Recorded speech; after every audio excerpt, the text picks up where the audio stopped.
दोस्तों, शिक्षाप्रद कहानियों की इस श्रृंखला में हमारी आज की कहानी का नाम है श्रद्धा की लाज। चलिए सुनते हैं कहानी। एक बार एक राजा ने भगवान कृष्ण का एक मंदिर बनवाया और पूजा के लिए एक पुजारी जी को लगा दिया। पुजारी बड़े चाव से बिहारी जी की सेवा करने लगे। भगवान की पूजा अर्चना और सेवा टहल करते करते पुजारी की उम्र बीत गई। राजा रोज एक फूलों की माला सेवक के हाथ से भेजा करते थे। पुजारी वो माला बिहारी जी को पहना देते थे। जब राजा दर्शन करने आते तो पुजारी वो माला बिहारी जी के गले से उतारकर राजा को पहना देते थे। ये रोज का नियम था। एक दिन राजा किसी वजह से मंदिर नहीं जा सके। उन्होंने एक सेवक से कहा, माला लेकर मंदिर जाओ, पुजारी जी से कहना आज मैं नहीं आ पाऊंगा। सेवक ने जाकर माला पुजारी जी को दे दी और बता दिया कि आज महाराज का इंतजार मत करिए। सेवक वापस आ गया। पुजारी जी ने माला बिहारी जी को पहना दी। फिर उन्हें विचार आया कि आज तक मैं अपने बिहारी जी की चढ़ी माला राजा को ही पहनाता रहा हूँ। कभी यह सौभाग्य मुझे नहीं मिला। जीवन का क्या भरोसा कब रूठ जाए। आज मेरे भगवान ने मुझ पर बड़ी कृपा की है। राजा तो आ जाएंगे नहीं, तो क्यों ना ये माला मैं पहन लूँ।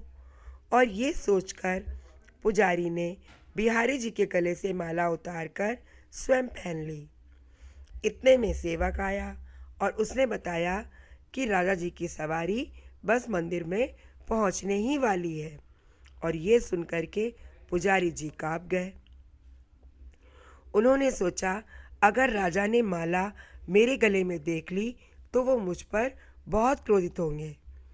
इस भय से उन्होंने जल्दी से अपनी गले से माला उतारी और बिहारी जी को फिर से पहना दी। जैसे ही राजा दर्शन को आए तो पुजारी जी ने नियमानुसार फिर से वो माला उतारकर राजा के गले में पहना दी। जब वो माला पहना रहे थे तभी राजा को माला में एक सफ़ेद बाल दिखा। अब राजा को सारा माजरा समझ में आ गया कि पुजारी ने माला स्वयं पहन ली होगी और फिर निकालकर वापस डाल दी होगी। पुजारी ऐसा छल करता है, ये सोचकर राजा को बहुत गुस्सा आया। उन्होंने पुजारी जी से पूछा, पुजारी जी ये सफ़ेद बाल किसका है। पुजारी को लगा अगर सच बोलता हूँ तो राजा दंड दे देंगे। इसलिए जान छुड़ाने के लिए पुजारी जी ने कहा, महाराज ये सफ़ेद बाल तो बिहारी जी का ही है। अब तो राजा गुस्से से आग बबूला हो गए कि पुजारी झूठ पर झूठ बोले जा रहे हैं। भला बिहारी जी के बाल भी कहीं सफ़ेद होते हैं। राजा ने कहा, पुजारी अगर ये सफ़ेद बाल बिहारी जी का है तो ठीक है, सुबह श्रृंगार के समय मैं आऊँगा और देखूँगा कि बिहारी जी के बाल सफ़ेद हैं या काले। अगर बिहारी जी के बाल काले निकले तो आपको फांसी हो जाएगी। राजा हुक्म सुनाकर चले गए। अब पुजारी रो रो कर बिहारी जी से विनती करने लगे, प्रभु मैं जानता हूँ आपके सम्मुख मैंने झूठ बोलने का अपराध किया है। अपने गले में से डाली माला पुनः आपको पहना दी, पर आपकी सेवा करते करते मैं वृद्ध हो गया। ये लालसा ही बनी रही कि कभी आपको चढ़ी माला पहनने का सौभाग्य मुझे मिले, और इसी लोभ में ये सब अपराध हो गया। मेरे ठाकुर जी, पहली बार ये लोभ मुझे हुआ और ऐसी विपत्ति आ पड़ी है। मेरे नाथ, अब नहीं होगा मुझसे ऐसा अपराध।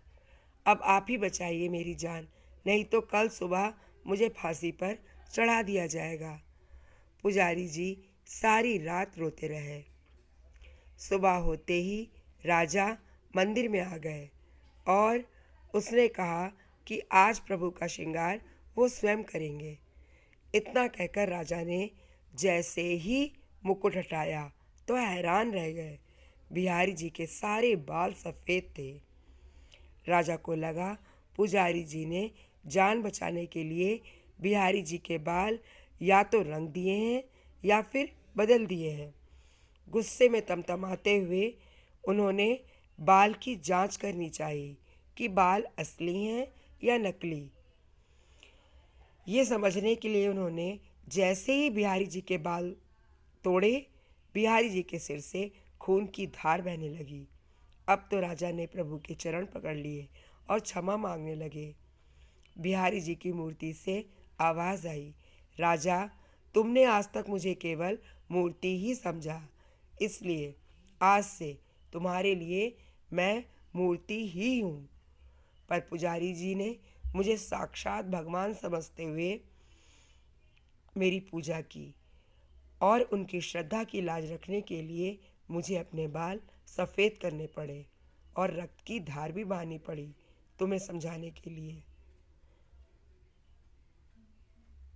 इसीलिए कहते हैं कि भगवान की पूजा हमेशा श्रद्धा और सच्चे मन से करनी चाहिए, क्योंकि समझो तो देव, नहीं तो पत्थर। श्रद्धा हो तो इन्हीं पत्थरों में भगवान सप्राण होकर अपने भक्त से मिलने आ जाते हैं। तो दोस्तों, कैसी लगी ये कहानी? कमेंट बॉक्स में लिखकर अवश्य बताइएगा।